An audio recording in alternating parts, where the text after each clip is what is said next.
All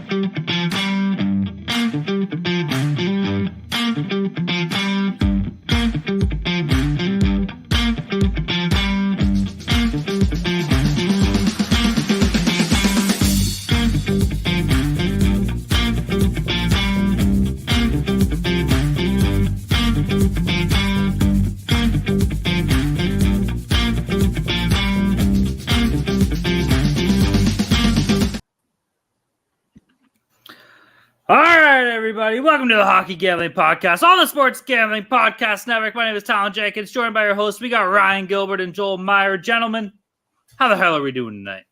I'm doing great. We got our first round pick for Sean Walker, so I'm happy here. Nick Steeler locked up as well. So Danny B cooking here at the deadline. So doing good here as we still have 2 days till the official deadline.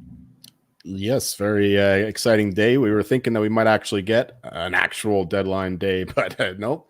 We got probably more busyness today than we will on Friday, at least in terms of the bigger names. But yeah, otherwise, just watched some Champions League today. I just watched Mira Andreeva go out to the American Katie Volinets in WTA in Indian Wells tennis. That was a pretty big upset. I haven't bet anything yet in this tournament, but looking forward to it. It's kind of like the the so-called fifth major, like the Players is to the PGA Tour, right? There's the four, and then there's the Players is like the fifth one. That's what the Indian Wells is for reference. But yeah, doing okay here. Looking forward to some good games tonight, especially the Avs Red Wings.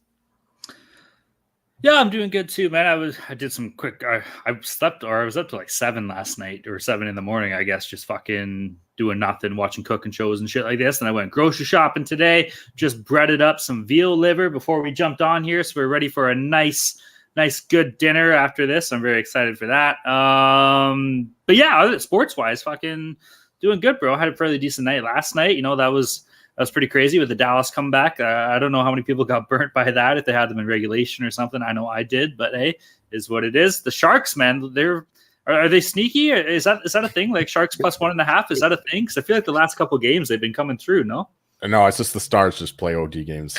That's all it is. That's fair enough too. That could be just as much it.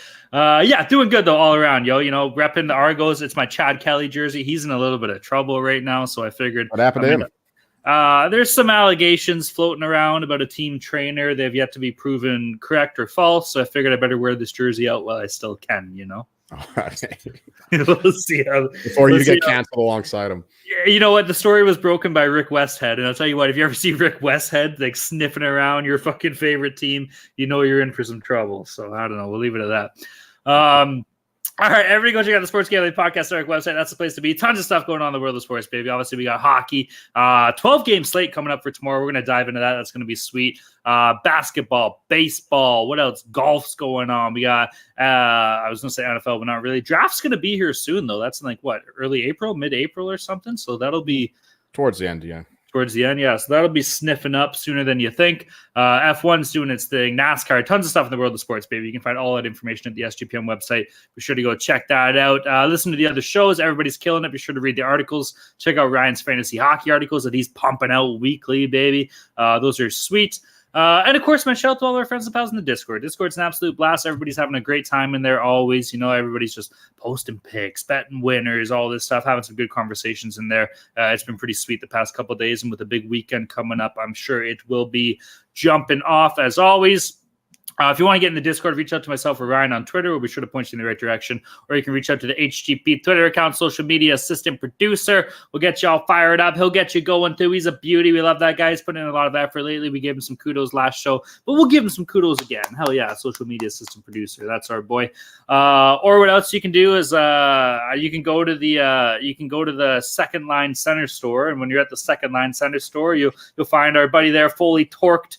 Our very own Joel Meyer just sitting there just fucking beating off to how happy he is, and everybody will be having a good time, baby. So when you go there and you'll see Joel with his meat out, you can be like, hey, Joel, do you mind if I ask how do I get into the Discord? And he'll be like, yeah, it's how you get into the Discord, baby, yeah. And then that's how you can get in. Yeah, we got the grocery store. We're leaving the store, right? We got the grocery store cart full of Casey Middlestat. Yeah, I forgot about that Stars game. I put 2 live plays in the Discord last night after the show. Canucks, they came through, but I put Stars on the puck line in there, And then when they were down 2, I doubled down. I didn't put it in the Discord. I doubled down on them plus 1.5 and just money line live because I figured something dumb is going to happen. They're going to come back and lose in overtime or something. So I was able to profit there with the Stars playing a close one. So yeah, get in the Discord. Subscribe on YouTube. Subscribe on Apple and Spotify. Leave us a 5-star rating and review. And all that good stuff. All right. Normally we go into lock dogs and totals. We did that last show. Do you guys want to quickly jump into some of the trades that went down and we'll bang that out really quick? Or yeah, let's do it. Smelly. Hey, no, Smelly, it's gone. He went back to wherever he went back to. I'm not going to say what I was going to. He is not here right now. No, it's just regular old Smelly now. Yeah, now it's just Smelly. There's a difference. Yeah, I showered actually, so we're good. All right, a couple trades went down today on March 6th. It's a pretty big deal. First of all, we're going to talk about is the Florida Panthers acquire Vladimir Tarasenko from the Ottawa Senators for a conditional 4th-round pick in 2024, 3rd-round pick in 2025, and 50% of the salary for Tarasenko has been retained by Ottawa. I believe he's on a 1-year deal as well. Honestly, Tarasenko's had a sneaky good year. He's been one of the better sides for this Sens team. He's actually been putting the biscuit in the basket. You can say, even on a shit team, somebody has to score, but I know it didn't really pan out with him in New York last year post deadline. So a lot of people were kind of, shitting on Tarasenko a little bit. This is still a guy that can contribute offensively on any lineup in the league here.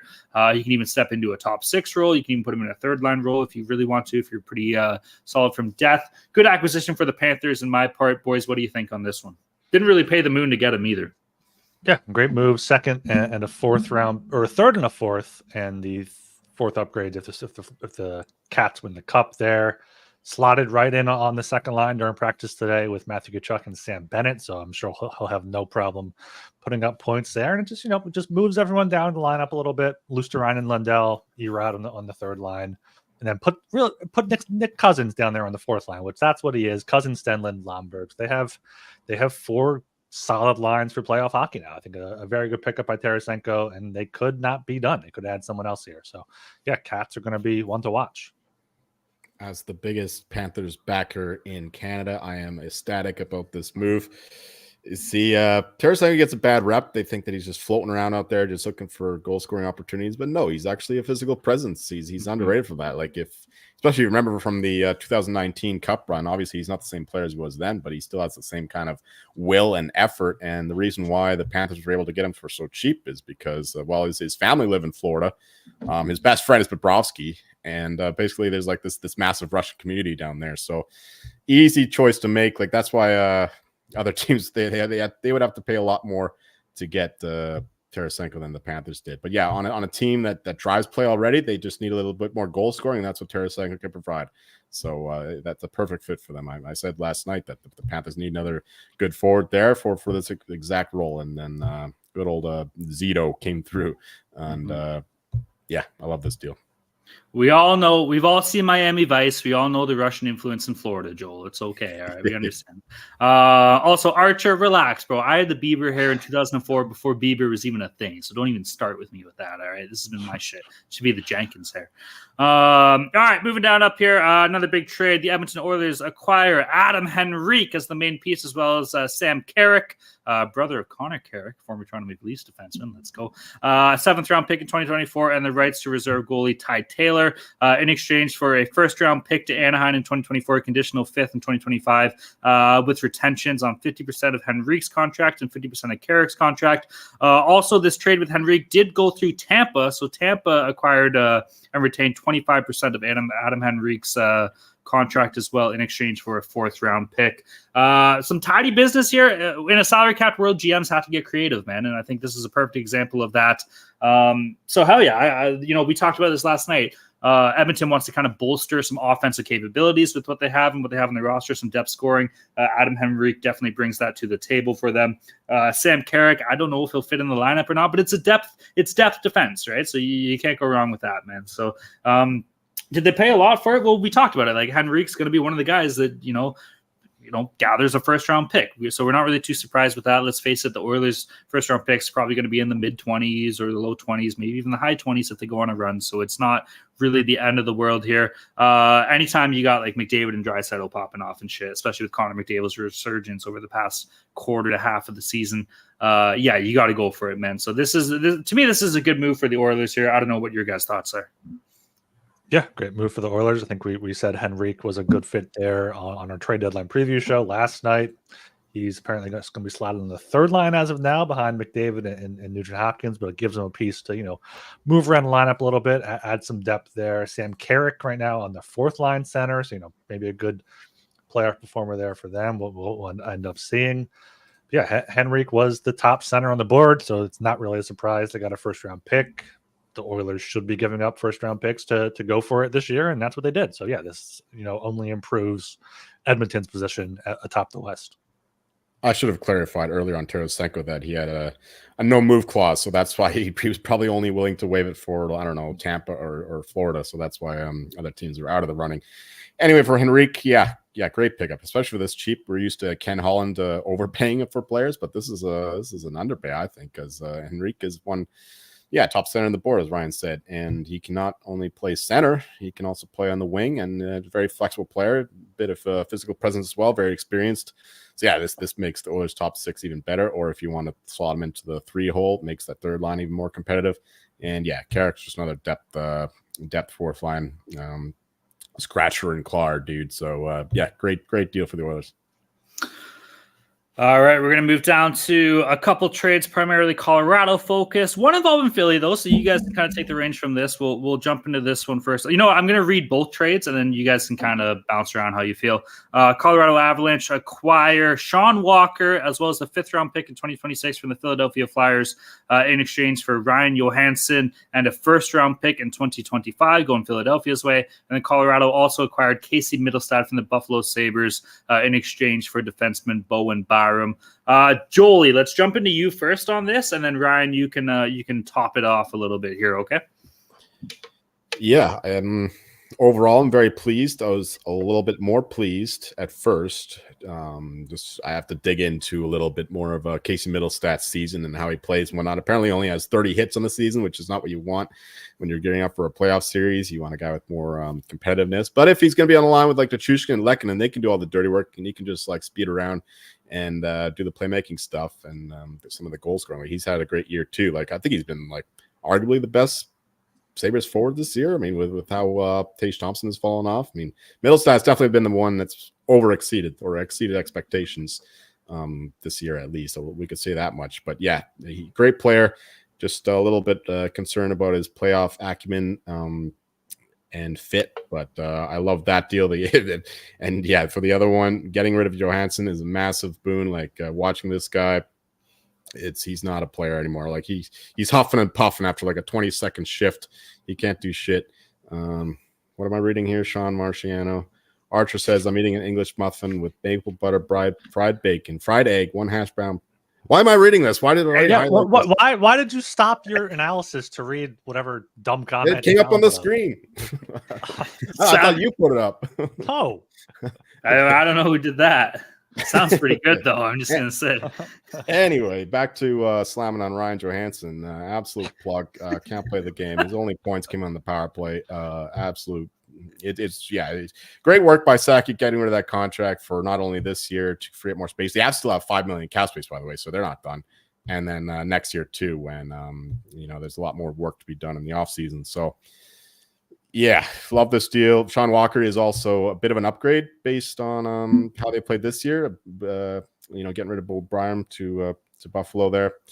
Bo Byram has been very inconsistent this year. Obviously, he's a tremendous player in the Cup run, but since then he hasn't been as dialed in.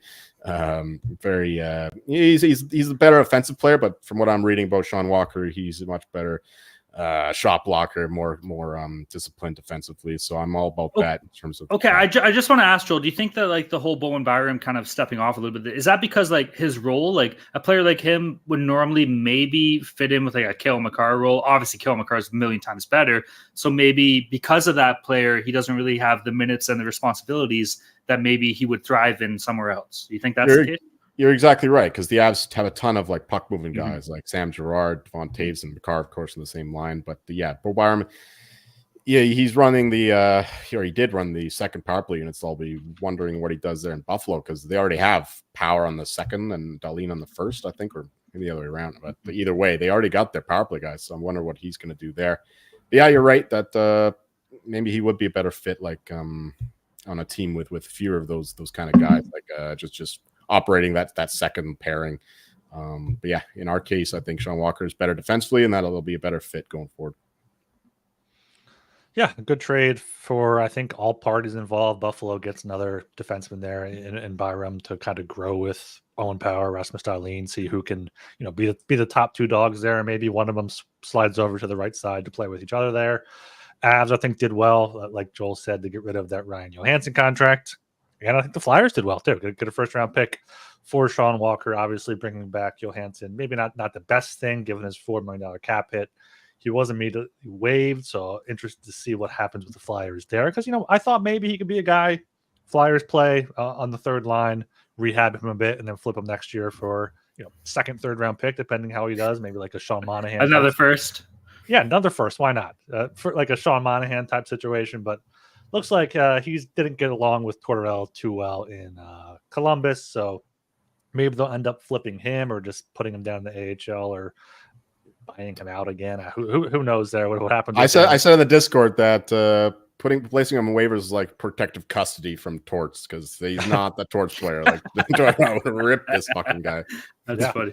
Now you got Johansson and Kuznetsov in the AHL in the Metropolitan Division. I wouldn't mind Kuznetsov. I think Kuznetsov is worth a shot to try to rehab a little bit, maybe flip him. But yeah, Johansson, does your team need a coke dealer? Like, what do we do? Yeah, but from a Flyers perspective, got the first round pick for Sean Walker. That's what they needed. Now they have 4 first round picks in the next 2 years here. So for a rebuilding team, that's great. He was more or less a throw in the Provorov trade.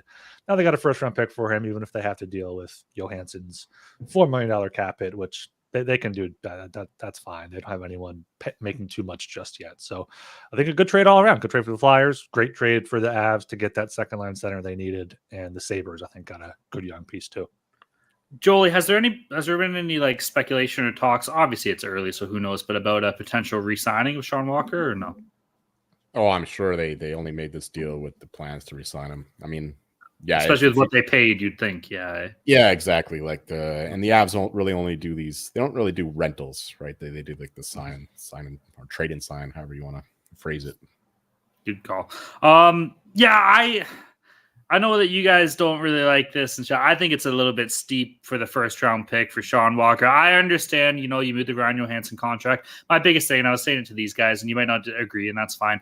You got this guy under contract for like another 14 months. Is it really worth it to trade the first round pick? Joel brought up a good point. You're getting a player in the asset, so it's not like you're just moving off of the player in exchange for a first round pick. You're getting Sean Walker, who can contribute. Overall, if the Avs re-sign him, I think, maybe there is some value to that for sure. And in the playoff push, Sean Walker is a guy that you want on your team. So I'm not gonna just shoot that down or shit all over that. With that being said, I just think it's a little bit much, bro. Like, this is what I was talking about last night when I said, what is that value for a first round pick heading into the draft versus at the trade deadline? You get more value for it. With that being said, Colorado's trying to win now. So I fully understand what they did, and it makes sense. And kudos on Philly. I think it's top 10 protected or some shit like that, or it's in 2025, so it's next year, which is supposed to be a better draft, and it's top 10 protected, and the Avs aren't going to be in the top 10 unless exactly McKinnon and McCarr are both on IR. Yeah, it's kind of irrelevant, I guess. So either way, they should be fine. Yeah, that's good. And then the Bowen Byram trade.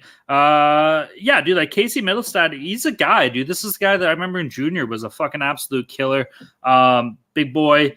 Offensive capabilities. The thing about guys like that is he can actually skate, and a lot of people say with size, that can be a problem, but he's one of those guys that can buzz around out there. He'll help out Colorado for sure.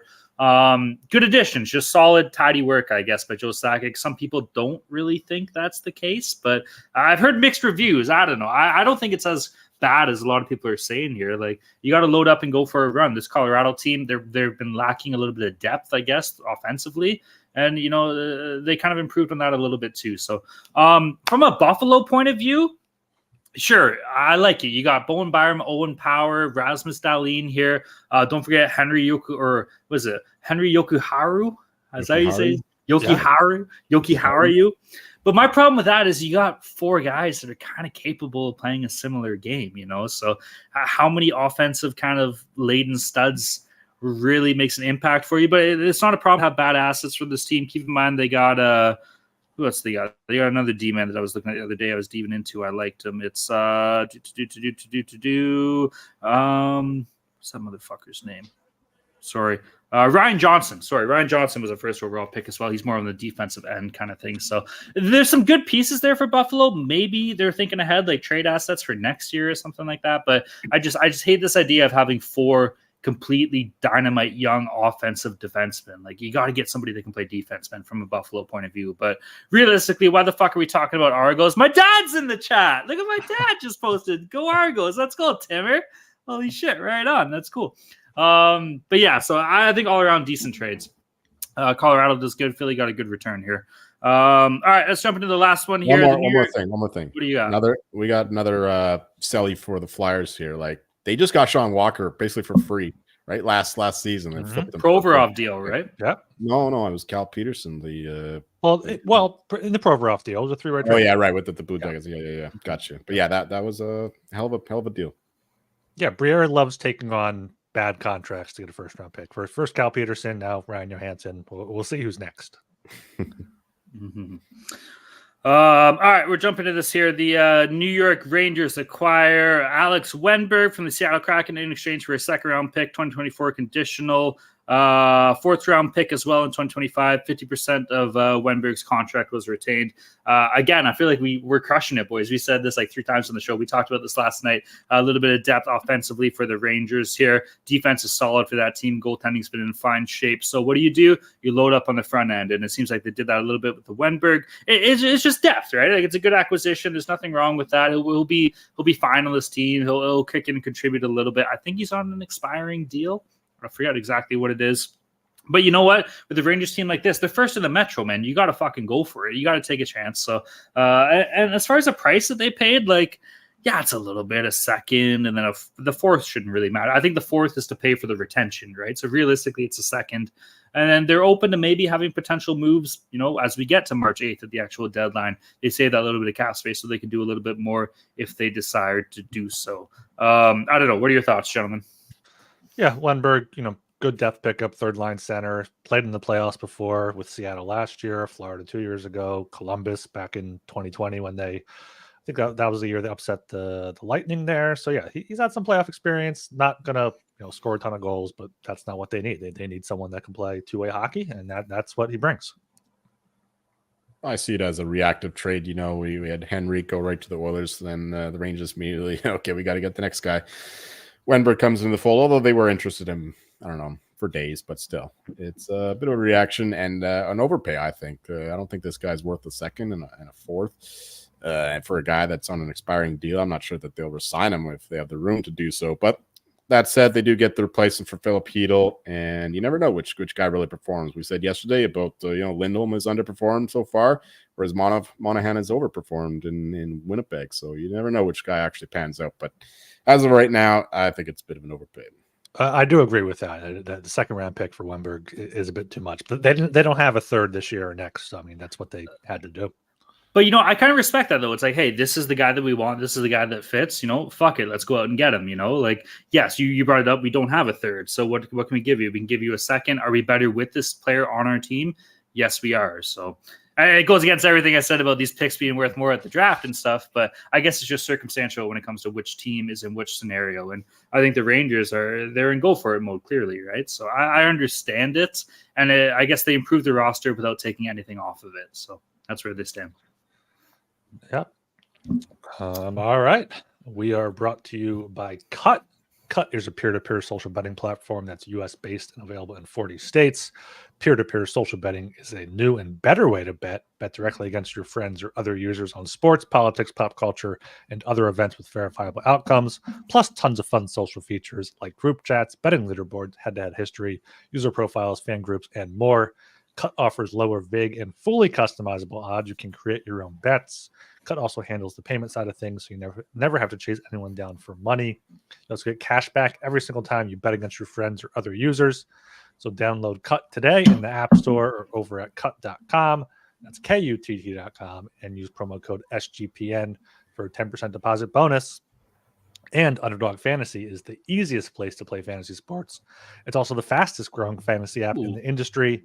Pick whether your favorite players will have a higher or lower stat total in this week's game for a chance to win big. You can win up to 100 times your money in a single night. Sign up today with promo code HGP and get your first deposit doubled up to $100, as well as an instant pick'em special. Visit underdogfantasy.com or find them in the App Store. And don't forget to use the promo code HGP to get your first deposit doubled up to $100, as well as an instant pick'em special. Must be 18 years or older and present in a state where Underdog Fantasy operates. Terms apply. Concerned with your play? Call 1-800-522-4700 or visit www.ncpgambling.org. Little voice crack there, Ryan. Good thing Smelly Friedman's not here. Else, we're not a professional show. You're lucky, eh? Oh, I was hoping you didn't catch that.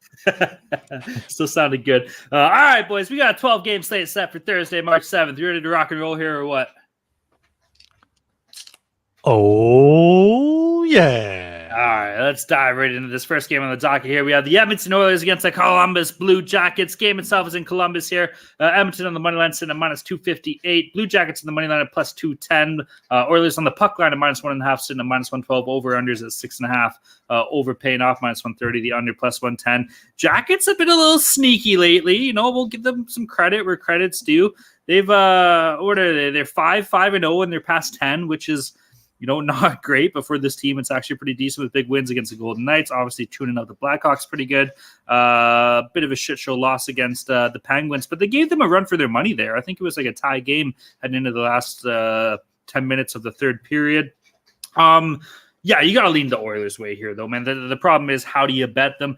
This Edmonton team's a little bit different than what we've seen the past couple of years. They're not going to go out and blow like 7-8 goals every game. They can do that. They have the capabilities of doing it. But recently, it seems like they've been a bit more focused on the defensive side of their games. Like look at the game against the Bruins, 2-1 overtime win. Penguins is a bit of an underlier, but 2-1 against the Kraken, 3-2 against the Blues, 4-2 against the Kings, et cetera, et cetera, et cetera. Here, with that being said, you got to lean Edmonton's way. Maybe a team total is the place to look at here.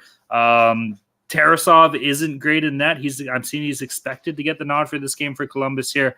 He had a good game the other night. With that being said, though, Edmonton team total is my best look. I really like the over at 6.5 minus 130 here.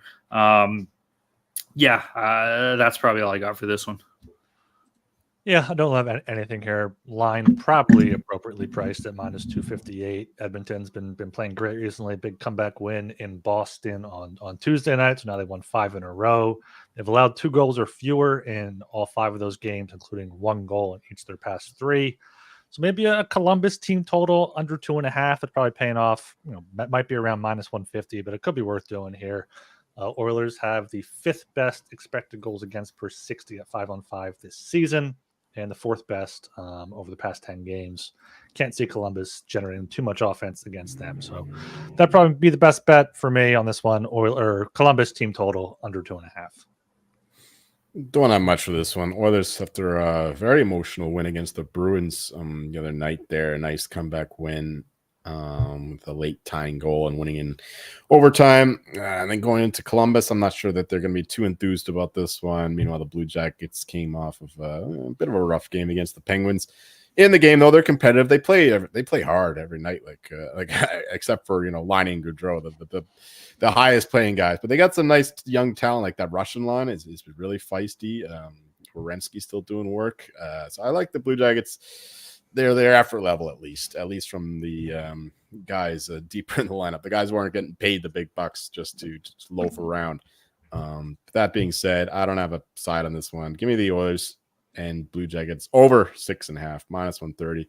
I think we'll see some goals here, even with the. I think the Oilers will be a little bit more slack defensively. They're not playing the Bruins here. They're not playing the Leafs. They're not playing the Flames. They're not playing the Canucks. They're playing the fucking Blue Jackets. They're not going to be given 100% effort defensively. So I think the Blue Jackets can pot a couple, and we can get 7+ goals. It's a good point. Blue Jackets team total under 2.5 is at a pick'em. So I love that there. Mm-hmm. All right, moving on to the 7 p.m. time slot. We have the Philadelphia Flyers against the Florida Panthers. Game itself was in Florida. Philly on the money line sitting at plus 185. Panthers on the money line minus 225. Panthers on the puck line minus 1.5, sitting at plus 110. Over unders at 6.5. Over paid off minus 108. The under minus 112. Rye guy. What's the expectation? Do the Flyers fall off a little bit? Obviously, they're still a playoff team, but they're looking to make a couple moves here. What do you think is going to play out in this game? Yeah, I think in the long run, they may fade a little bit. The rest of the teams in the Metro just aren't as good, though. The Islanders are their biggest threat right now. But for this one here, so shockingly, I'm all over the Flyers on the money line, plus 185. I think the puck line at plus 1.5, minus 130 could be in play here. And the under 6.5 at minus 112. We saw this game coming out of the All-Star break. The Flyers won 2-1 down in Florida. Mm-hmm. This is the first game off a 3-game road trip for Florida. It's going to be their third game in 4 nights. After sweeping that road trip, now won 6 in a row. Get Tarasenko in there, but should be a hard-fought game here. So I think the under would be the best bet for this one, but also do like the Flyers, both on the money line and on the plus 1.5 puck line. Yeah, this one is a tough one to call in terms of picking a side here with the Panthers. A bad situational spot after clearing the deck in that road trip to come back home to play the Flyers, non-divisional opponent here, and the line is minus 225. I think that's too high. But then again, you look at the Flyers' injuries, losing Sean Walker. They're also without Travis Konechny. They haven't been playing nearly as well since he's been out. Konechny did practice today in a contact jersey, so the expectation is for him to come back. This has been his target date since last Friday, so he should be back, hopefully. Okay, interesting, but I'm still not picking a side here. Give me the under 6.5. I think the Panthers defense will be the Panthers defense. We're probably the best in the league in terms of preventing goals, and then the Flyers are also great defensively, even without the John Walker there. So yeah, under 6.5 would be my look in this one. We got 2 good goalies here with Eriksson having a great rookie season, and of course Bobrovsky doing probably the best goalie in the East, I would say. I mean, one of the best in terms of this season. So yeah, give me the under 6.5. I like that. I bet that. And I was going to say one more thing. Oh yeah, I just hope the Panthers win. Do you? Yeah, I'm kind of leaning Ryan's way here. That'll be big if Konechny comes back. I think that's a massive piece for this team, of course. But just you guys talked about situational games for Florida here, coming back off a fucking big road trip, 3-game road trip here. Which yes, they played well, they swept. I understand they've won 6 games coming into this one, but coming back 3 games in 4 nights for this Florida team too. That's hard on any team, man. And it's just a bit of a wash here, right? Like you look at the offense the Florida has had, they've been absolutely dynamite. Defensively, Philly's been one of the best teams in the league, truth be told, when it comes to their penalty kill, their shots on goals allowed per game. Torts has this team playing the right way, which I really like. And if you're going to give me that at plus 185 in this, I think there's some value on that, man. I think Florida's the better team. You guys play this game fucking 10 times. Florida probably wins like 6-7 of them. But I think the Flyers might have the edge tomorrow night. And sometimes it works, man. Like, when the teams trade a player away, there's a lot of negativity around. Sometimes, like, the guys band together and be like, well, you know what? We're still here to fucking win hockey games and play the sport. And keep in mind, this is a team that isn't just mailing it in. This is a playoff team as well. So I think the Flyers on their own will have a lot to prove here with those guys in the dressing room. It's like, hey, yes, we lost Sean Walker. Chances are we might lose another couple guys before, 2 days from now. But with that being said, let's show that we still have a chance to win the goddamn Stanley Cup.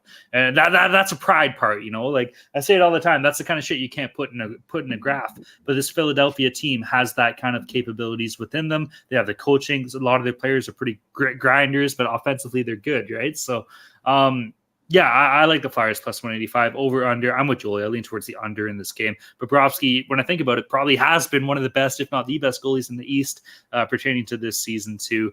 And both teams get a lot of scoring chances, generate a lot of shots, but both teams have been pretty solid defensively as well. So the under 6.5 minus 112 is pretty interesting. It's either him or Swayman. Swayman probably better, but yeah. Swayman's been so good this year, man. Like, holy shit. Every time I see this guy, he's making like 45, 50 saves. It's unreal. Bob's down to 5-1 for the Vezina there, so maybe he'll have an actual chance. Maybe, yeah. Maybe the kid's right. winning. Yeah. He's got 40 wins. He wins. Yeah. All right, let's sit down the 7 p.m. time slot. We got the Montreal Canadiens against the Carolina Hurricanes. Game itself is in Carolina. Montreal on the money line sitting at plus 250. Canes on the money line at minus 310. Canes on the puck line, -1.5, sitting at -120. Over-unders at 6, over paying off -120, the under +100. Jolie, let's go to you in this game, buddy. Pretty disappointment with all these moves going around. We haven't seen much from Carolina. How do you think it's going to play out tomorrow? Well, Friedman was saying today that the Hurricanes are in the driver's seat for Jake Gensel, so that'll be interesting. I assume that would be a trade and sign. Yeah, we'll see about that. But for this game, though, the Hurricanes have been off for a little bit. Canadians have been on this road trip cruising around, but they've been very competitive, more competitive even than the Blue Jackets, who I just adored there. And yeah, they're playing hard. Like these Canadians, they're not going away. They're not dying down. They're not looking forward to golf. They're playing hard in every game, and they're playing close games. It seems like almost every game of theirs goes to overtime these days. And the Hurricanes are not a team that typically blows teams out. I know they're great at home. Understand why the line is -310, but at +250, give me a little shot here on the Habs. I think that they can keep it close. Could do the +1.5 as well. I could easily see a Hurricanes OT win, something like that. And for that reason, give me the under 6 as well. This line got shot down. It's hard as fuck, but under 6, even money, I think that's a good bet too. Yeah, I agree with Joel here. I think the Hurricanes are too big of favorites here at -310 in the past 10 games. Hurricanes have the second best expected goals +4%.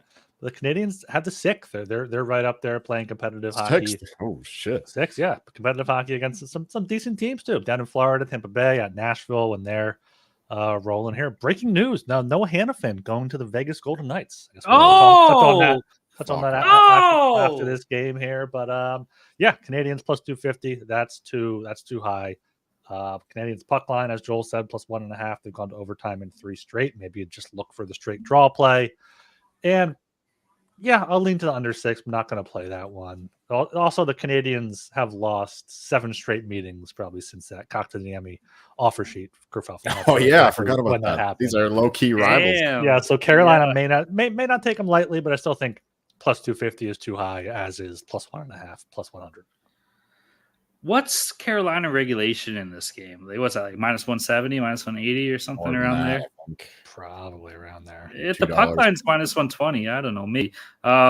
If it's anything under $2, like I'd probably lean that way. I think the past 6 wins Carolina has been in regulation.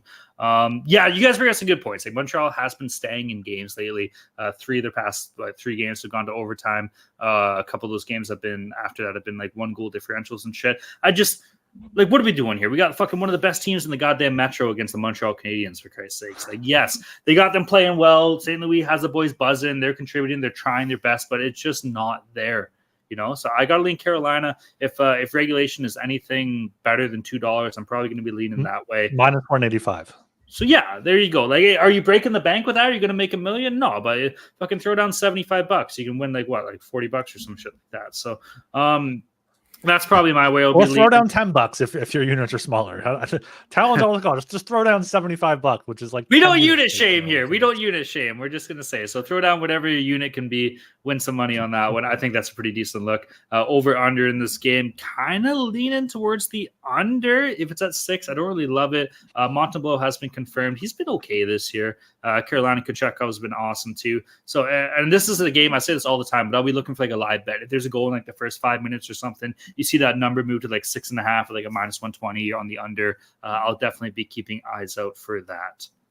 Ryan, what are we talking about? Vegas? What the fuck? What's going on here? Chris Johnston tweeted Hannafin is headed to Vegas. Someone else tweeted it as well, and Pierre LeBrun retweeted it. We don't have any sort of return yet, so we can touch on this later, I guess. We can keep rolling here. This is like the Jesse Pinkman Breaking Bad meme. They can't keep getting away with this kind of thing. Vegas just says we're going big dick swinging every year. Someone's going to be hurt. We're throwing you on LTIR, and we're just going to load up our team. And you know what?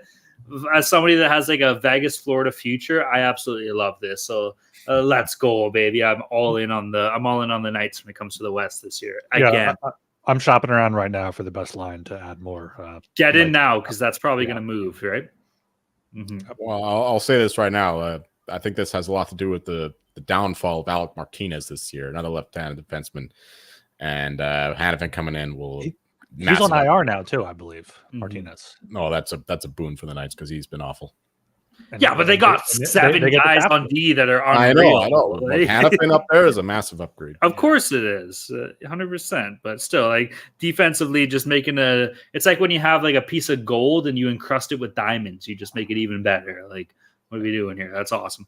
Tweeted that a contract extension is also in the works. Oh my God, of course it is. Holy shit, the Vegas Golden Knights aren't even real. How does this even happen? Like, I feel like I'm echoing the sentiments of hockey fans all over the world, but like, fuck, dude, it would be so sick to be a Vegas fan. I could only wish. 15-1, 15-1 on Canby books still for their Golden Knights here. Oh my God, jump in on that. You can. That's huge. Speaking of small unit sizes. What, is that a dick joke? No, Canby books, they don't take big bets. So they took my large unit, no problem. All right, what are we doing here? Moving down to the 7 p.m. time slot, we have the Washington Capitals against the Pittsburgh Penguins. If we get a return on that deal over the other way, we'll be sure to chime in and talk about that. All right, Washington on the money line sitting at plus 142. Penguins on the money line minus 170. Over under to 6.5. Over sit at minus 105. The under minus 115. Tough goal here, man. I feel so fucking bad for Sidney Crosby. This guy's having like the best, like, what is he, like 36 years old or something like that? Like the best career of a 36-year-old in all time. You know, he's been buzzing around. He's been single-handedly carrying this team. And I think it's safe to say, barring a miracle and the Penguins win like 15 in a row or something stupid, chances are they're out of the playoffs here. And we saw that. Did you guys, I imagine you saw the Crosby interview the other day when he was like, oh, I don't know what you guys are talking about, moving players at the trade deadline. I've never seen that out of Sid. And it's just sad, right, to see that kind of happen. With that being said, as of late, man, the Caps are kind of trending the other direction. They're still in the hunt here. Yes, they're what? They're 7 points back on a playoff spot when it comes to Tampa Bay and the last spot in the wild card in the East. With that being said, they have 3 games in hand, man. So if they win those 3 games, that closes the market. So what, a 1 point kind of differential here. It's going to take a lot to go right for this Washington team to kind of make playoffs. But with that being said, they're still technically in it, and it gives them more of a reason to play. And then we had the battle, the Sid versus Ovi, which we've seen so many years, and chances are we're not going to see it too much longer, man. So these guys are both, I expect, to be showing up. Alex Ovechkin has been peaking towards the end of this season, or as of late, after that miserable start that he had here. I'm leaning towards the Caps in this game, man. Plus 142. Like I said, they got a lot more to play for than I think Pittsburgh does. On the road, they haven't necessarily been great this year. But you look at division records, like 13-7-1. It's pretty admirable. Penguins have been 8-4-4, so kind of right in the middle here. I really like Washington in this game, dude. So I'm going to be all over them at plus, 142 as far as over-under goes in this game. Neither team really scores a lot of goals. Goaltending has been fine, I suppose. Like Lindgren's been good. Tristan Jarry's been good. Although Darcy Kemper is confirmed for this game, so that's a little weary. But this guy should be able to make some saves. I like the under 6.5 minus 115 in this game. Pass. I bet the Penguins, but I'm not exactly confident right now. I'm just thinking about the game a little bit more. This would be a game where the Capitals just go balls in and just try to win. Because they're not making the playoffs, Talon. Sorry to break your heart, but it could happen though. Like I know that we always just say no, they don't have a chance, but like fuck, dude, if they win those 3 games that they have in hand, it's a 1 point differential. Pittsburgh was a lock to make it last year, and they lost against fucking Chicago and Columbus to let Florida in. So I'm just saying it could happen. Like, all right, in an alternate universe, it could happen, but it's unlikely. I mean, I hope the books become as confident as you. I mean, not in terms of like, I'm not saying you're saying they're likely to make the playoffs, but in terms of getting better odds, I would place a significant wager. You're an asshole to this. I just don't think they're gonna make it. I say they're gonna like a 5% chance at best. Anyway, Penguins here, I bet them, but I'm not feeling too confident considering it is a rivalry game and the Capitals are plus 142 and all that. So I don't know if I can recommend Pens, but I still think they win the game. For a total, yeah, the under 6.5 is kind of appealing, considering it's a rivalry game. But then we got the Penguins there. They're weak goaltending lately. Capitals been putting the puck in the net lately. And then I keep expecting the Pens to finally put the puck in the net, but it never happens. The power play. The power play. The fucking how does that power play? It's like bottom 3 in the league. It's ridiculous. Anyway, yeah, I also feel bad for Sid. Like this guy deserves a lot better than what he got from his teammates this year, carrying the team. Unfortunately, to a 9th or 10th finish. Too bad for Sidney Crosby with his fucking multiple Stanley Cups. Such a sob story. Shut up, you off. Philly piece of And his shit, gold Ryan. medal. This is Fuck Canadian God, all right? Hell yeah. 2 gold medals. Get it right. Best hockey moment Vancouver ever experienced. That was pretty. Joel, do you remember where you were when that happened, the gold medal game, the Sidney Crosby goal? Yeah, my parents' basement. Fucking right. The streets were Get empty, this. though. I remember that in the morning. I have the most Canadian story for this, okay? And I'll keep it quick. I was working at Tim Hortons. It was 2010. I was in grade 10. And my supervisor was a big hockey fan and shit. And he was like, all right, well, you know what? I'm going to schedule. He scheduled the breaks. He's scheduling his own break for the end of the 3rd period. And mine was right after that. And sure as shit, the game went to overtime, baby. So I got to go in overtime on my break and watch Sidney Crosby score the golden goal while I was working as a fucking 15-year-old at Tim Hortons. So that was absolutely awesome. Hell yeah. Hell yeah. Canada. All right, let's move down to the 7 p.m. time slot here. We have the Toronto Maple Leafs against the Boston Bruins. Game itself is in Boston and the Gardens. Leafs on the money line sitting at plus 120. Bruins on the money line at minus 142. Over under sitting at 6.5. Over at minus 102. The under minus 118. We saw this game like a couple days ago. The Bruins absolutely beat the piss out of the Leafs. Toronto is on the second night of a back-to-back heading into this game. Tonight they are playing the Buffalo Sabres. Sam Small's confirmed to play tonight, so you'll probably get Joseph Woll for this game against the Bruins here. It is his second start back. I think maybe his second start back with the team here. I guess third. I don't know. Fuck it. Whatever. Dude, this is a toughie. Like, I want the Leafs so goddamn bad. I want to bet them. That stinker that we saw them play against Boston was fucking terrible. They were terribly offensively. Defensively, they were in the fucking shits. Goaltending left a little bit to be desired as well. Give me the Leafs. Let's fucking go. Leafs. Toronto Maple Leafs. Fuck you, Boston. Archer, you can suck my hog. Boston's probably feeling pretty good about this game, goddammit. But at least won't have any impact when it comes to taking that second place seed in the Atlantic Division, getting home ice for the playoffs. This has to be a big game for them. So they have to step up. The boys have to show up and ready to rock and roll here. Austin Matthews, he's been a little, I don't want to say he's been a little slow lately, but as far as, his capabilities have been, this year, he's been on a little bit of a slump the past 4 games, which is stupid to say. But still, time for the big boys to show up. It's like we talked about last night. If this team wants to have any damage, it has to be from internal. And a game like this, their players have to show up and fucking get the job done here. So I'm going to be all over the Leafs plus 120 here. Over under in this game. I can't pick a side. I'm sorry. I feel like the general consensus is that this game should go over. But if the Leafs win, I feel like this game will go over. If the Bruins win, I feel like it might be an under game, and I want the Leafs to win so badly. So I don't know. I'm not gonna bet an over under. Although I will say, Bobby McMahon over the number on shot totals is normally sitting like minus 1.5. You can get for like minus 140. It's hit every time for the past like 7 games, man. It's free money at this point. So just take that. Yeah, I actually laddered up his shots on goal in tonight's game. He had 5, 4, and 4 in his past 3 games. His line's been at 1.5, which is kind of insane here. But yeah, we just saw this game over the weekend back on Monday. I was on the Leafs. They lost 4-1 at home. Not going to fool me again here on the second half of a back-to-back. On the Bruins, minus 142. I could see this line going up with the Leafs on the back-to-back.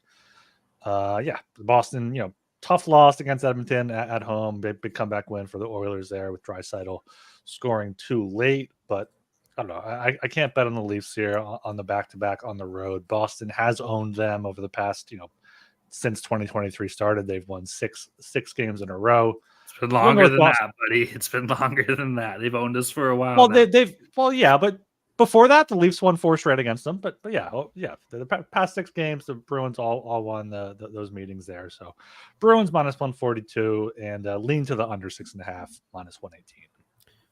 Generally speaking, narrative bets aren't good bets, but when it comes to the Leafs, they always seem to follow a script. So to bet a side in this game, I think you need to know the result of the game against the Sabres, because it would be very Leafs to lose to the Sabres, then go into Boston and win.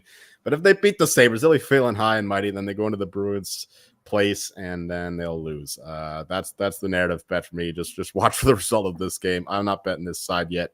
I'm not betting the total yet either, but I do lean to the over just with the Maple Leafs on the back-to-back crossing the border there. But yeah, I bet the Sabres thinking that the Maple Leafs are looking forward to this game. So in a sense, I already bet the Bruins, but we'll wait to see how it transpires. The puck drops in like 3 minutes here. So yeah, it is. I'm not touching this game yet, but I lean to the over, and we'll see who wins the Sabres game.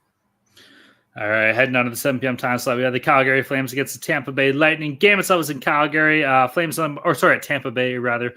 Flames on the money line sitting at plus 124. Lightning on the money line minus 148. Over-under is 6.5. Over paying off minus 105. The under minus 115 here. Dude, Bolts at home. I'm going to keep this nice and short and simple. Bolts at home, 19-8-4. I think they're the better team, with Calgary moving away from a couple players, which has been expected here. Vasilevsky's been not great lately. I don't know, dude. Fuck it. Give me the Bolts at home. I'll take it. Minus 148. I think there's some value on that. Over-under in this game with Markstrom in net. I don't really have a great lean. Maybe the under is the way I'm going to look here at 6.5, minus 115. Yeah, I also don't have too strong of a play here, but I do like the Lightning minus 148. Lightning at home are just a different team than them on the road. Calgary is going to be without Hannafin, obviously, now after the trade. I could see Markstrom being held out of this for potential trade reasons. So yeah, Tampa Bay, I think at home, they bounced back last time with a shootout win against the Canadiens, but I think they get a more convincing win here at home. Not puck line or anything, but I think minus 148 is a decent price. Probably lean to the over just because Vasilevsky hasn't been great, and I imagine it'll be Vladar for the Flames. So over 6.5, minus 105, but Lightning minus 148 as the better play.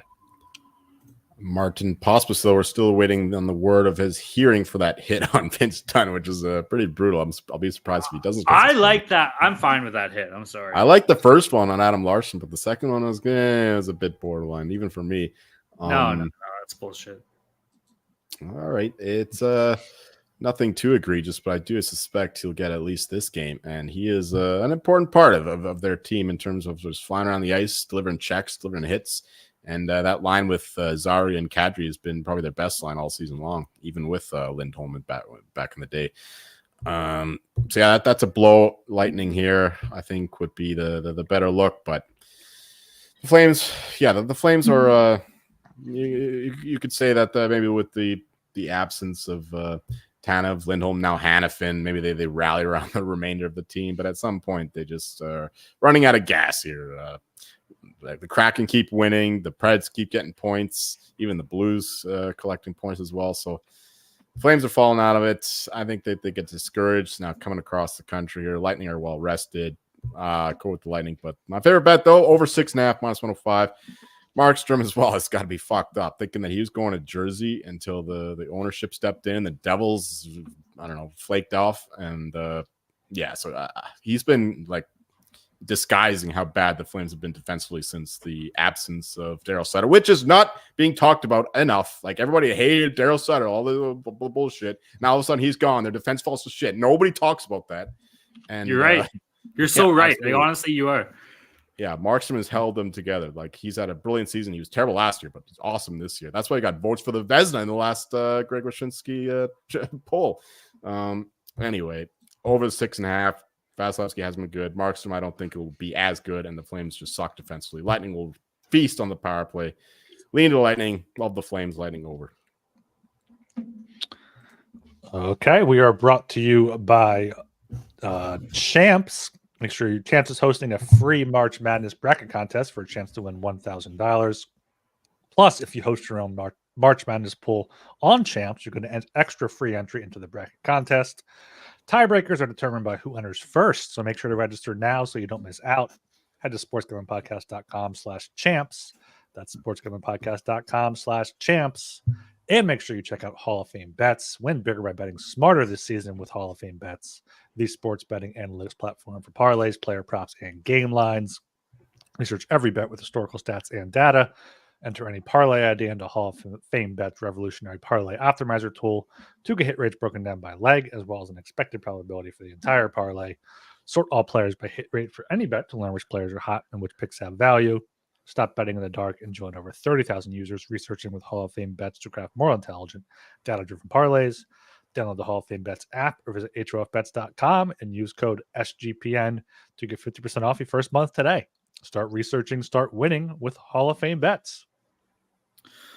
All right, heading out of the 7 p.m. time slot here, we have the St. Louis Blues against the New Jersey Devils. Game itself is in New Jersey. St. Louis on the money line sitting at plus 150. Devils on the money line at minus 180. Over under sitting at 6.5. Over paying off minus 108. The under minus 112 here. Oh, I hate this game so much, dude. Like, both teams have kind of been shit. St. Louis has actually probably had the better year than the Devils. With that being said, the Devils probably have the better talent. They just can't get a save, man. We talked about this a little bit last night here. I guess the Blues have been a better home team than a road team. 18-11 at home, 14-16-2 on the road. But you could say the same thing oppositely, I guess, over the Devils. Devils losing 3 in a row coming into this game. I gotta go with the Devils here, man. They're just a better scoring team. They're still 9th in the league when it comes to goals scored per game. St. Louis is definitely not as good, sitting at 26th in the league. So yeah, I'm gonna take the Devils at minus 180. I don't love this though, so I'm probably not gonna bet it, but that's just the lean over under in this game. I'm leaning towards the over, dude. I'm sorry, I can't bet unders in Devils games. I've just been burnt too many times before. Yeah, you got to lean to the Devils. As Talon said, minus 180 is too steep. Puck line plus 136 might be a decent play. They gotta. I feel like they're gonna make a push at some point here, unless they just trade to Foley, trade other pieces. But tough loss against Florida. They did battle back to tie that one before the Panthers ultimately won that one 5-3. But their past few wins 7-2, 4-3, 6-3, 4-2, 3-1, 5-3. So they're able to win by margin a little bit. I think the Blues are going to be a little bit down after back. This is their 3rd game in 4 nights as well, after playing in Philly, on Long Island, and now in Newark here. So the Devils get up for this one before the deadline. So puck line plus 136, but not a strong play there. Love the Devils here. Big surprise with how I've been fading the Blues all season long. Much to my regret, I saw somebody posted something about the teams that were on the best money line teams. The Blues were like first or second. I recognize that them and the Senators have probably cost me the most money this season, but it doesn't matter. I'm stubborn as fuck. German after all. We're going back to the well. Give me the Devils here. They're gonna kick the shit out of the Blues. Minus 180. It's getting up there, but still, they are the more talented team. And plus, that last game against Florida, I liked what I saw. Like, they had a slow start, but you can kind of forgive that after their long road trip out east or west in California. They're coming back. Those teams too tend to start slow, but they battled back against the best team in the league, and unfortunately not to come away with a single point there. So yeah, Devils here, new coach or new assistant coach promoted to head coach, and I think we'll get the new coach bounce in this game, and Devils roll. I like the minus 1.5 as well, and I like the over 6.5 because Devils will still they'll still let a few win, but they'll score 4 or 5 here. So give me the Devils and the over. All right, heading down to the 8 p.m. time slot. We had the Buffalo Sabres against the Nashville Predators. Game itself was in Nashville here. Buffalo on the money line sitting at plus 136. Preds on the money line at minus 162. Over under sitting at 6.5. Over paying off minus 102. The under plus 100 here. Preds, they just had a tough loss to Montreal in overtime yesterday. Coming off that, they're on like a fucking 2, 3, 4, 5, 6, 7, 8, 9 game winning streak or something, 8 or 9 game winning streak. Pretty big. Buffalo on the second night of a back-to-back here. Obviously, they're playing the Leafs tonight, so they'll be flying out to Nashville for this game. I love the Preds at minus 162 here. Honestly, I like the Preds in regulation as well. I'm trying to look up right now what that's paying off. Probably sitting at fucking plus 105, maybe plus 110. Every game that Nashville had on that winning streak was in regulation. And keep in mind, this is the last game this team has at home before going on a 4-game road trip. I think they played 4 or 5 of the past games at home too. So they want to go out to that. They want to be feeling good. A big win at home in regulation, trimming up the Sabres on the second night of the back-to-back should allow them to do so. So I'm definitely going to be all over the Preds in regulation. Over under this game, I don't really have a great lean. Who's playing in net tonight for the Sabres? Is it Luukkonen? Probably. It is Luukkonen, yeah. Okay, so you'll probably see Eric Comrie in net for the Sabres tonight. Love the over. Luukkonen played both games on the weekend, though, so you never know. This guy might just not sit again. You can't play him every game, though. That's what I'm looking right now. Preds in regulation is plus 100, so I really like that. Yeah, I love the Preds here. I think minus 155. This line's too low. I think the line would be similar, not quite as high if it wasn't a back-to-back, but with it being a back-to-back for Buffalo, who are they playing tonight? They're in Toronto. Right? So yeah, it's pretty far down to Nashville. Are they in Toronto or in Buffalo? They're in Toronto. Yeah, they're in Toronto. Yeah, so border crossing game Nashville. too. It's not a quick flight, not cheap. So yeah, Preds here minus 155. I love that. Regulation at plus money. Don't mind that at all. Maybe even a puck line plus 150. Yeah, I think Preds minus 155 or minus 162, whatever Talon said, it is safe enough here. But yeah, during that 8-game winning streak, all 8 wins were by at least 2 goals. So, sprinkle the puck line if you like them there, but stronger play on the money line. Stranger danger. Better have your condoms on because this looks like a threesome with I love the Preds in the spot as well. Yeah, you're right. You can't play the fucking guy every night. I know he deserves it with how well he's playing Luukkonen, but they clearly gonna go all balls out for this Toronto game. They don't give a shit about playing Nashville. They're not gonna make the playoffs. I mean, even if they win this game, they're still well clear of the wild card spots. So yeah, Preds here. After a loss, they're the better team at home, just sitting comfy and ready to wreak some vengeance on the Sabres here. So give me the Preds all the way along. I like the over 6.5 as well. I mean, minus 125 is kind of steep, but clearly the market's reacting to the fact that it will probably not be Luukkonen. So I guess that's already baked in. But lean to the over, and but yeah, Preds money line all day long. I do think this one goes up. All right, move down to the 9 p.m. time slot here. We have the Minnesota Wild against the Arizona State University Coyotes. Game itself is at Arizona State University. Minnesota on the money line at minus 148. Yotes on the money line at plus 124. Over under sitting at 6. Over paying off minus 125. The under plus 105. Mr. Meyer, I was a little surprised when I saw when I scrolled down a little bit. Why don't you take this game away from us? Yes, sir. Give me the fucking Minnesota Wild. I know they're missing some guys. They've been missing a lot of guys all season long. I see the Matt Zuccarello is got personal shit going on. I don't know what's going on there, but yeah, Arizona are not a good team, and they won the last couple games, the road trip, and then they come home. Shitty performance against the Blackhawks. They gave the Blackhawks their first road win since November 9th, if you can believe it. I was astounded when I saw that. So yeah, the Wild are a much better team. And they're well rested. Coyotes still playing hard, playing all these games. It seems like they only get one night off every night, and or every between every game. So yeah, give me the Wild here all day long. Much better team. Coyotes are more like who we thought they were before the season. So yeah, Wild here. They still have a chance to make the playoffs at least. They got some competitive edge. Coyotes are just I don't know. They're the dreaming of golf. They're dreaming of the clubs, going out on the back nine and getting it done there. Not on the ice. And over 6, though, minus 125. I like that as well. Yeah, I'm going the other way here. I like the Coyotes at home, plus 124. Desert Dogs are dogs in the desert. They're 15-15 at home. Wild are 14-15-2 on the road. It looks like Zuccarello's questionable. Johansson's out. That's their main guys that are out. Arizona is mostly healthy now. So they got Clayton Keller back. That's the big piece. Tough loss at home to Chicago, but that was the first game after a 5-game road trip. Past 10 games, Coyotes have the 4th best expected goals 4% in the league.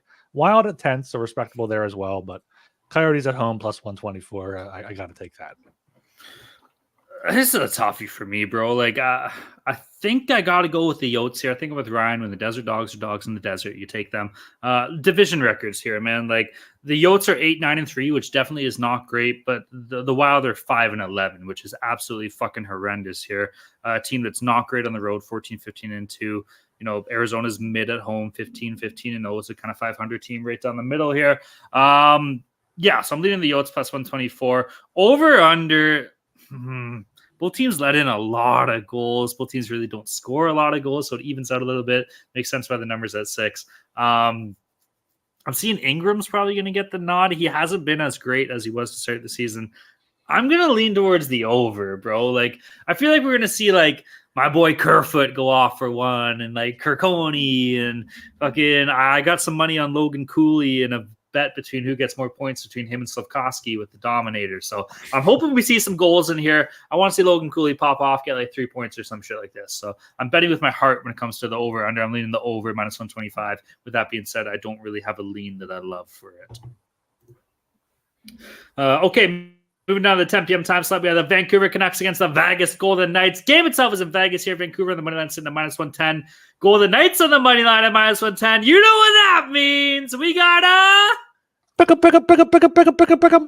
We got a pick 'em game here. We haven't had one in a while. That's awesome. Over under sitting at 6. Over paid off -105. The under -115 here. Big acquisition with the Knights bringing in Hannafin. I doubt he'll be playing in this game tomorrow. You got to go with the Canucks here. Right? Are they playing tonight or something? Did we? No, Nope. they're not. Are they playing the night after? What the fuck are we doing here, dude? Vegas has been not great as of late. I still think they'll be fine when it comes to playoffs. Vancouver has had their own struggles here. I think the Canucks are just I don't want to say the better team. I don't want to say they've been playing better hockey because they haven't been great too, but maybe they have. I just think of Vancouver -110 here is definitely a lot of value compared to what we've seen with the Vegas Golden Knights over the past week and a half to 2 weeks here. So I'm going to take the Nucks on the road -110 over under in this game. Potential for a goalie game here. Vegas hasn't really had great goaltending with Aiden Hill over the past little bit, but we know that this guy can show up for big games. So I'm going to lean towards the under 6 -115 and give me the Nucks -110. Yeah, love the Canucks here at -110. Now it's moved to -105, so even better here. Won both games on the road trip so far, 2-1 in Anaheim, then in overtime in LA here. Vegas coming back from a 5-game road trip, so that's going to be tough for them to come back home. Yeah, they can't imagine they'll have Hannafin yet. Eichel is back, but Alec Martinez is out. Mark Stone's still out, obviously. So Canucks just a better team. They're fine on the road, 20-11-4. Vegas is good at home, 19-9-2. But I don't know. Vancouver I think they got their mojo back now. I think they're going to turn a corner now after that tough rut there where Tocchet was calling out a few guys. So especially in this one, given how they've been playing over the past 10 games. Canucks 3rd best expected goals for, Vegas 9th worst. Give me the Canucks at -105. Mm-hmm. Yeah, I like the Canucks here quite a bit. One thing that's not being discussed is Carson Soucy's return to the lineup against the Kings. He was immense in that game. He's only played 23 games this season now. They've won almost all of them. Because this guy is like one of the more underrated players around. He's great at defending the rush chances, and delivering the outlets. Great depth defenseman, but he should be more than that at this point. He's gonna make. They like him in the locker room too. I'm sorry, Joel, but I was watching a video. I remember about midpoint of the season, and this guy's talking, laughing, joking, having a good time, and just picking up the mood. So there's something to be said for a good locker room guy that is capable of playing well. So he's just a guy that you want on your team on the ice, and in the room. Hell yeah. So this guy's back in the lineup. Plus, Pettersson's had a much better last couple of games since signing the contract. I'm sure that was a massive distraction the previous 2 weeks where he was playing like shit. But now he's more dialed in, making little spicy plays that we're used to seeing. And yeah, the Golden Knights coming off that long road trip, which was very unsuccessful. You might think that they get up for this game and all that because they're desperate and all that, but the Canucks are rolling right now. They're unfortunate to lose a few of those in that long losing streak. I mean, they deserved a couple of losses, no doubt. They played like shit, but no, Canucks playing a lot better hockey right now. Give me them as the short dog here, -105, and I like the under 6 too. Golden Knights, I know they've been scoring a bit, but only because their defense has been so terrible. But the Canucks right now, they're having a hard time producing 5-5 offense, but their defense has been spectacular, one of the best in the league. And of course, we got Demko in net lightly for this divisional game. I know we got to get some DeSmith games in here before the end of the run here. We don't want to wear Demko out, but I think he'll play in this one with kind of a divisional rivalry game. So under 6 as well as the Canucks money line. All right, moving down to the 10:30 p.m. time slot, we have the New York Islanders against the San Jose Sharks. Game itself is in San Jose here. Islanders on the money line sitting at -258. Sharks on the money line at +210. Over under sitting at 6.5. Over paying off -112. The under -108. Islanders on the puck line -1.5 is sitting at +100. Dude, I have no fucking clue what to make of this game. The Sharks have no business doing keeping any game within one with what we've seen on this roster here. But yet here we are. We saw them do it against fucking the Stars. We saw them do it against the Wild. We saw them do it against the Stars again. I don't know. I feel like maybe they kind of have a funny way of playing up to better teams. And I don't know if I can convince myself that the Islanders are a better team. So maybe I'm not going to bet this, but Islanders in regulation at minus fucking 200 or something like that. fuck, dude, I don't know. I hate this game. I don't do this often, but pass. Yeah, I think if anything, I go with the Sharks here. At Minus plus 165 regulation. In regulation? Yeah. Okay, give me the Islanders in regulation then. Fuck it, I'll bet that. Islanders love going to overtime, though. They only have 19. The Sharks, Ryan. Still, Sharks pushed the Stars to overtime last night. I think this could be a game that the Sharks win. Islanders just, I don't trust them. They won 4 in a row. They're due for some regression here. Maybe they'll get it on the road. But yeah, I could see an overtime play here. That's always in play with the Islanders. Sharks have gone to overtime 2 of their past 3. Granted, both games were against the Stars, but I can't back the Islanders minus 260 even against the Sharks here. So Sharks plus 210 for a sprinkle, maybe a plus 1.5 at minus 120.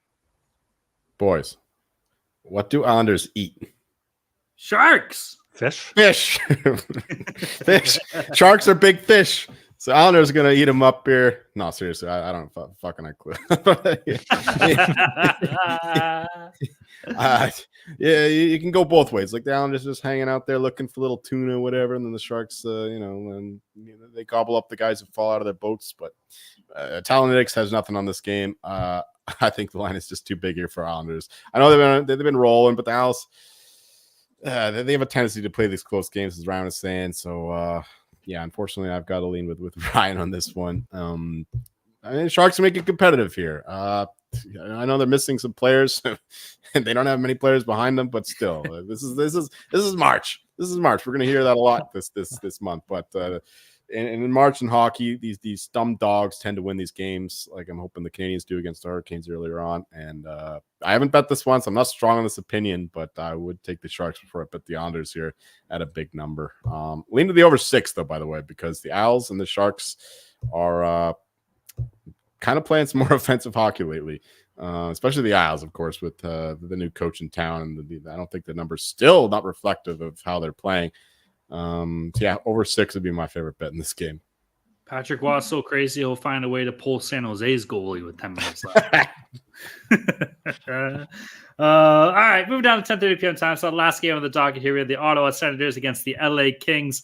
Game itself is in Los Angeles. Ottawa on the money line sitting at plus 160. Kings on the money line minus 192. Over under sitting at 6.5. Over at minus 115. The under minus 105.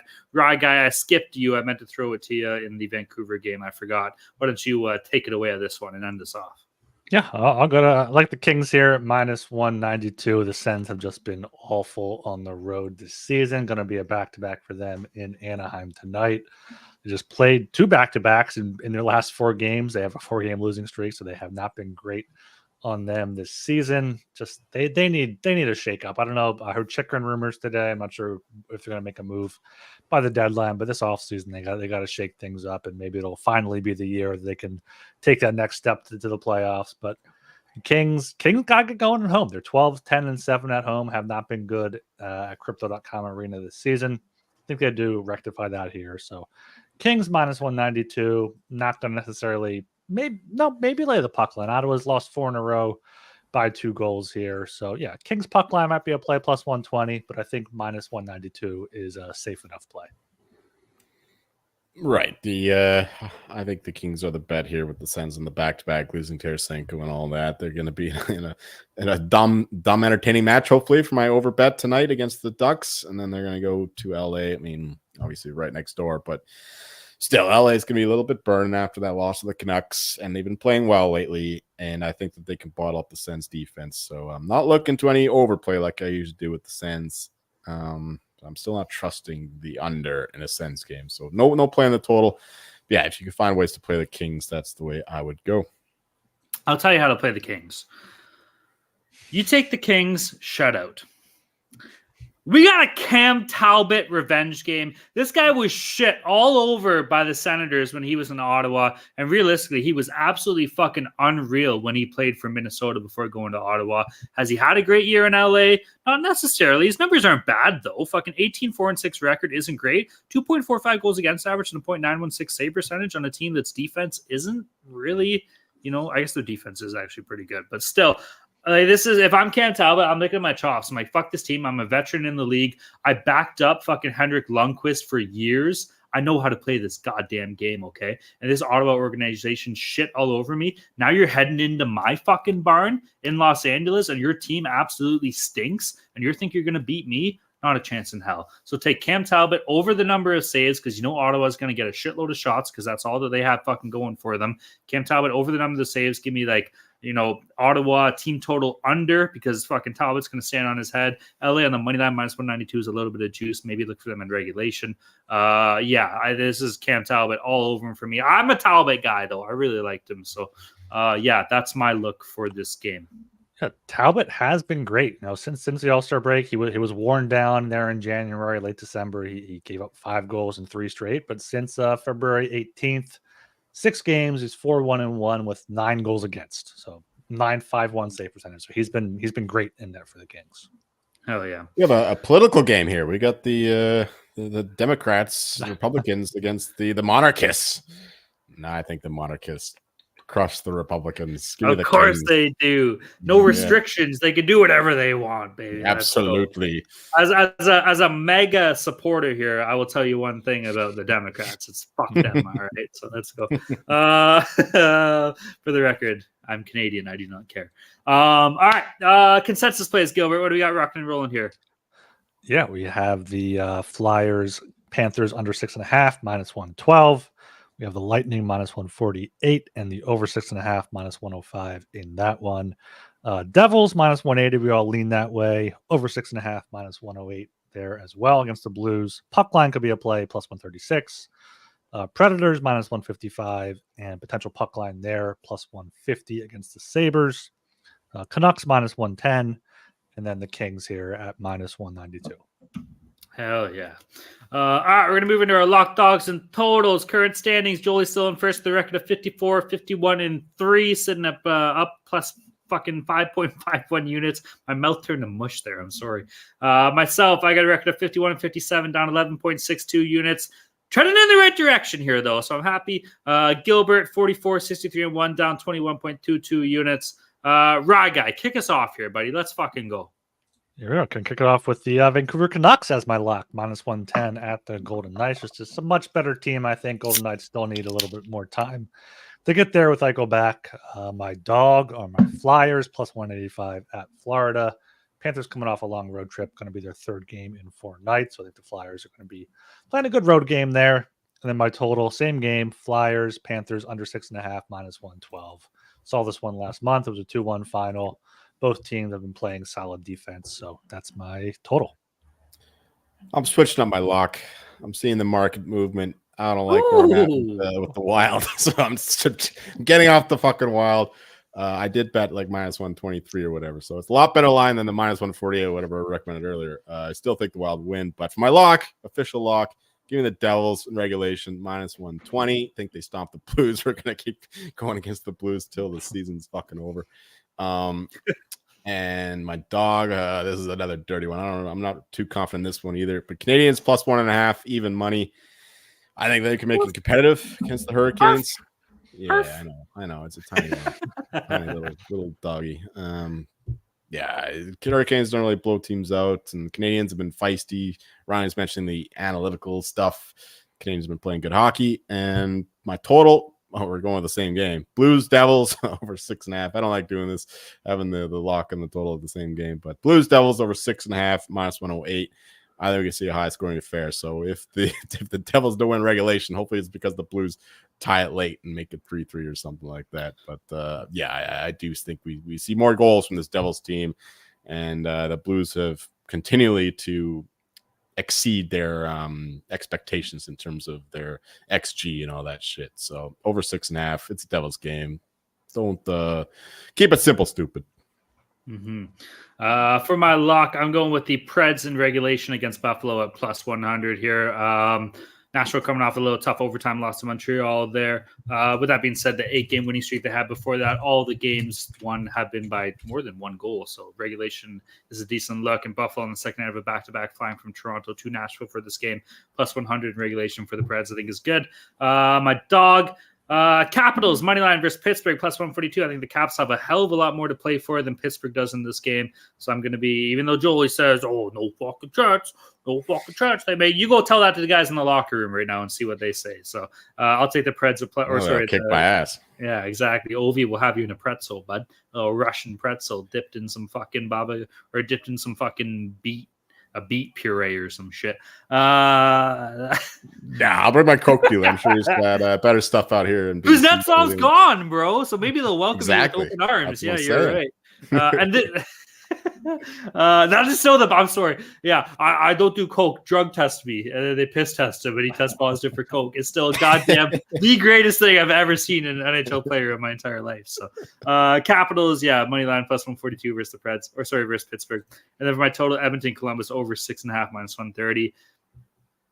I don't know. Like, I'm confident, but I'm not. Like, we've seen Oilers go under a lot lately, but realistically, they should score like 6 or 7 on their own in this game. So I'm going to stay with it. Over 6.5 minus 130. Okay, boys. Long show. Anything else you want to add here before we get rocking and rolling or what? Nope. Good job, dude. You know what? The past 2 days, we've had like 3 hours worth of shows here. So we've been killing it. Holy shit, yeah. I know. I'm tired. Yeah. I know. But proud of you guys, Proud of you. Let's go. All right, everybody go check out the Sports Gambling Podcast Network website. That's the place to be. Tons of stuff in the world of sports, baby. What do we got? 12 games in the NHL tomorrow. That's going to be awesome. We got baseball, which probably nothing's happening.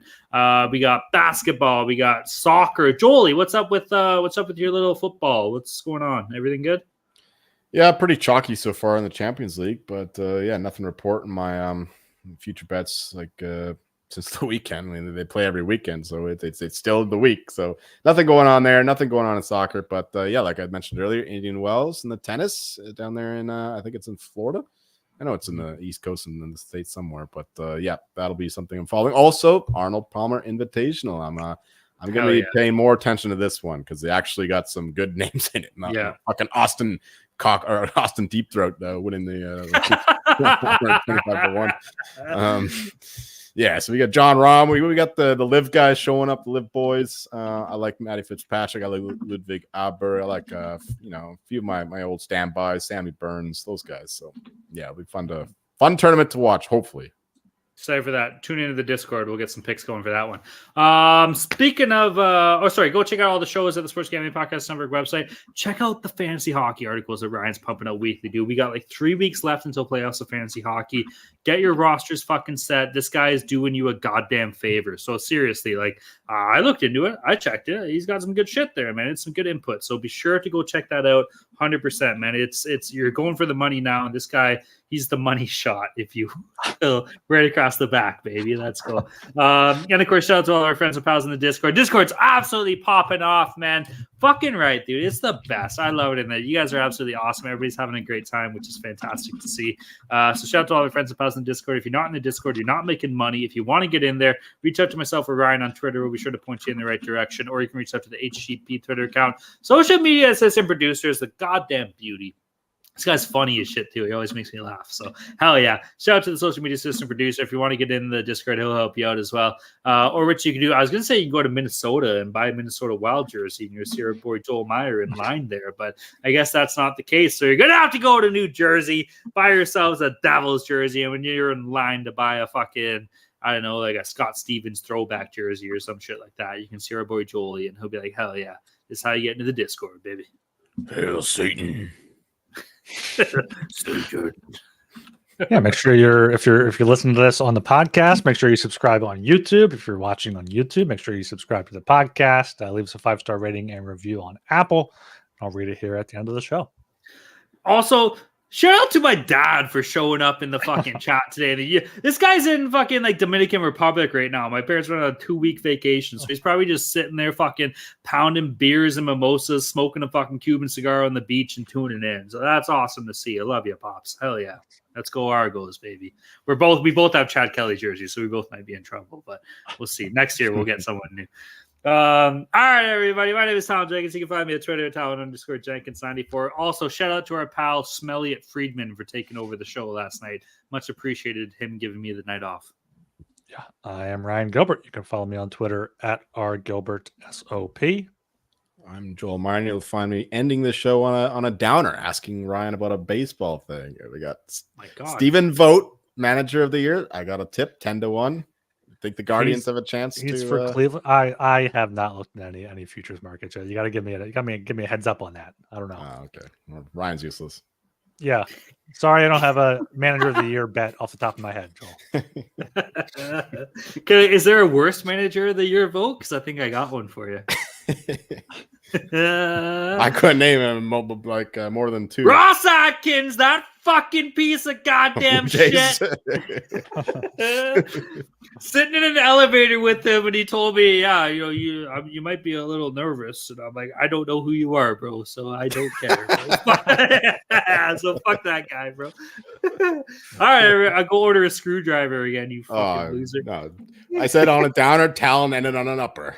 Let's go, baby. All right, everybody. Thanks for hanging out. Peace.